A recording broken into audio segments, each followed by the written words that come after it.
Bom dia. I am Alan. I'm here with my wife Leslie, our son Wolf, and our dog Greer.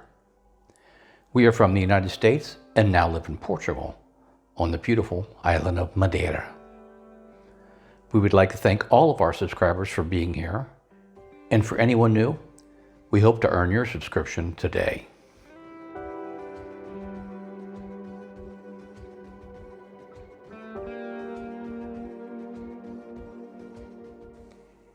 It only took me 67 years to get here. We were so excited to visit London, the English countryside, and to attend the wedding of Jess and James.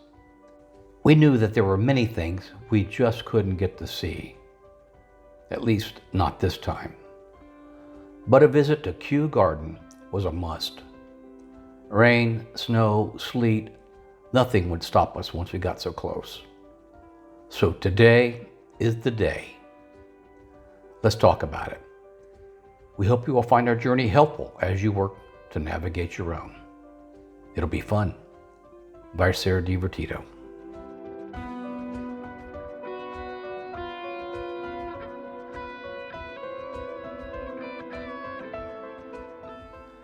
We got up early and decided to have a big English breakfast. It was wonderful. The bacon and the sausages perfect. The price not so great, at $47 for the three of us. The train ride took about 40 minutes, and we arrived in a quaint, picturesque town. The area is a perfect place to plan on having your lunch. It's just down the street from the main Victoria Gate entrance. As you can see, we are here during the fall, which is not the most perfect time for the gardens, but that would never slow us down. Having prepaid about $84 for tickets, including a sack lunch, was the total for all three of us.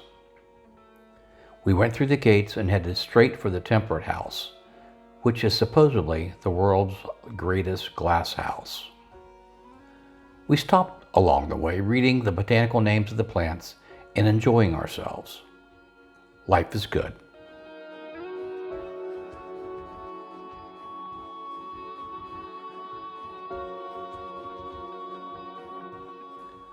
Kew Gardens is actually called Royal Botanic Gardens, Kew. Why? Because there are other Royal Botanic Gardens you can visit. The Royal Botanic Gardens, Kew, are a World UNESCO site with the largest and most diverse collection of living plants in the world. The gardens cover over 120 hectares. In them, you will find things like the world's greatest glass house. The Hive, designed by a guy named Wolfgang. We know a guy named Wolf too.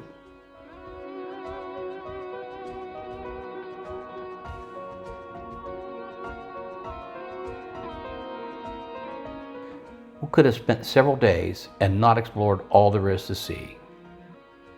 The Arboretum has over 2,000 species of trees alone.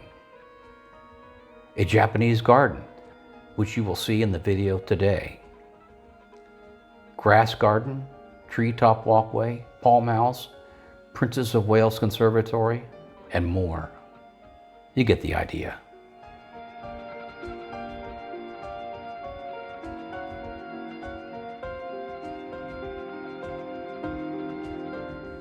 And then there it was.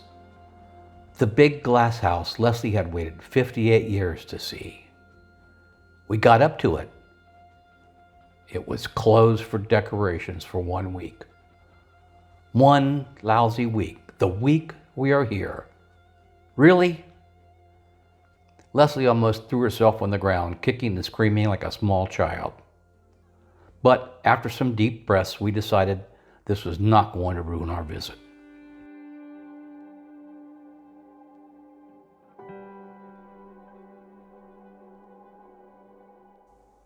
At this point, we would like to take a moment to remind you that among other ways to support us, we have a Patreon.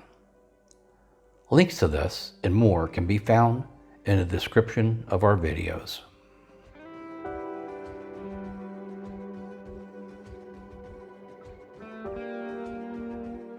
So, off towards the Japanese garden we went. We took a roundabout path over to grab a coffee at the pavilion and then to the great pagoda. And of course, this was closed as well, but we didn't care to go in anyway, as prior to arriving, we didn't even know it was there anyway. So there.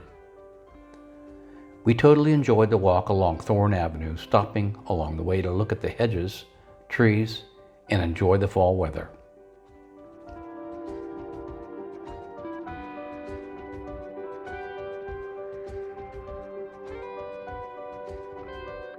The Japanese gardens are made up of a few different gardens designed for quiet reflection and peace. Thank the Lord, because Leslie needed some quiet reflection and peace after finding the temperate house closed. One of the things we had not realized we missed was the crisp air and beautiful colors that fall brings. And as soon as we arrived in London, we found ourselves soaking it in. We had to stop and buy some cheap gloves for about $19 to knock away any chill in the evenings. It was great. Life is short.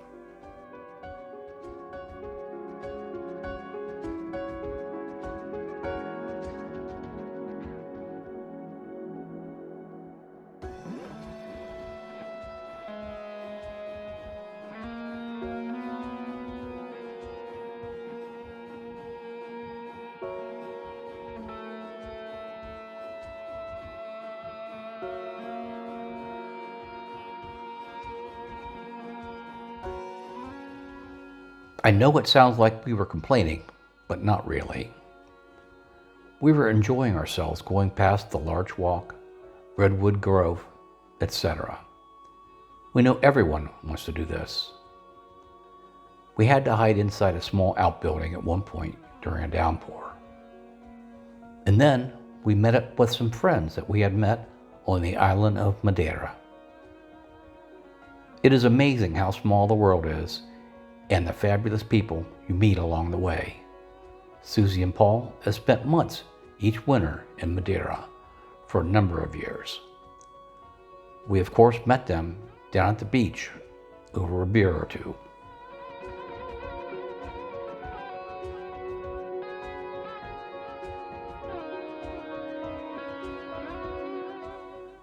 Susie and Paul live close to the gardens and therefore had been there many times.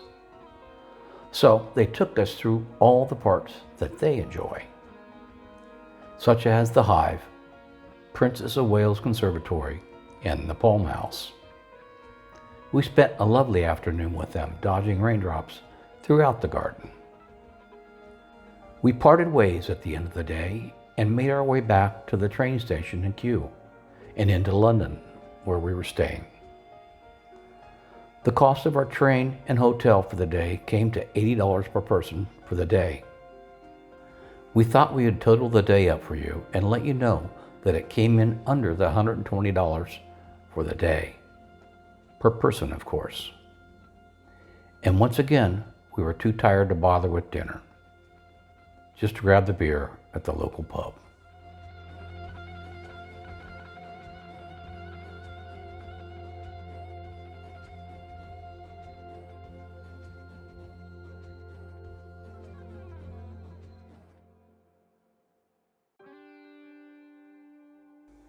The world inside the Palm House was completed in 1848. It is filled with tropical and subtropical plant material, many of which are endangered or even extinct in the wild.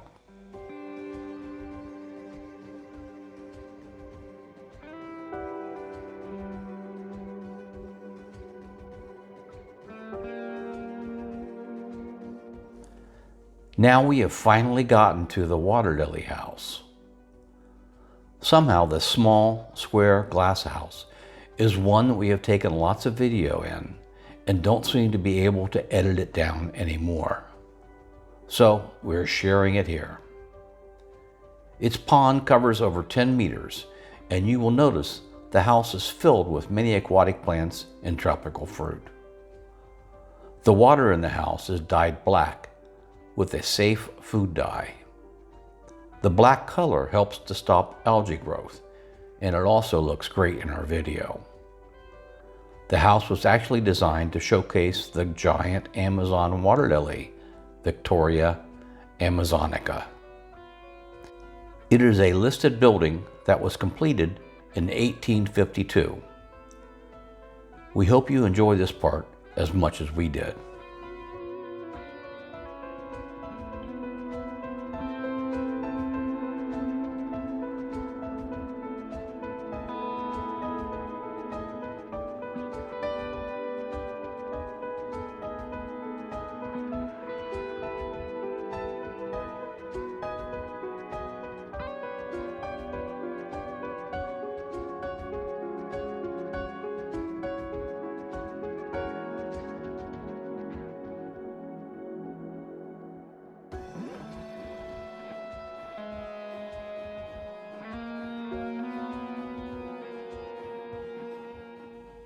We found the hive to be very interesting.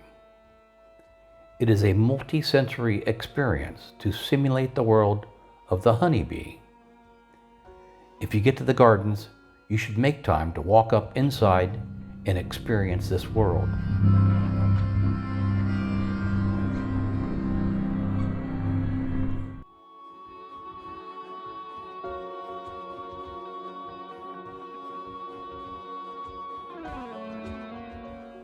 The Princess of Wales Conservatory was started in 1982 and was opened by Princess Diana in 1987. The house is actually named after Princess Augusta, mother of George III, who founded the gardens in 1759. The house replaced a grouping of houses that had been in the location for many years. It is spectacular, covering 4,500 square meters and holding 10 different climate zones.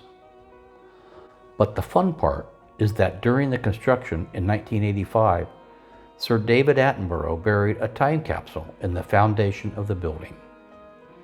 Maybe I could have done that.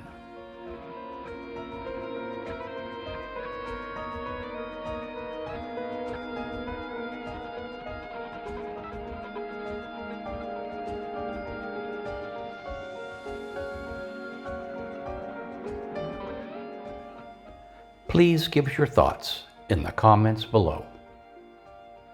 We thank you for being part of our community. The description of our videos holds links to our Patreon, planning a one-to-one call, and the websites we discussed throughout our journey. We hope you will continue to come along with us on our new adventure. We are grateful for the opportunity we have been given. Life is short. We should have done this sooner. Please like, subscribe, and hit the notification bell to help us grow. The next stage in your life is a journey. Enjoy it.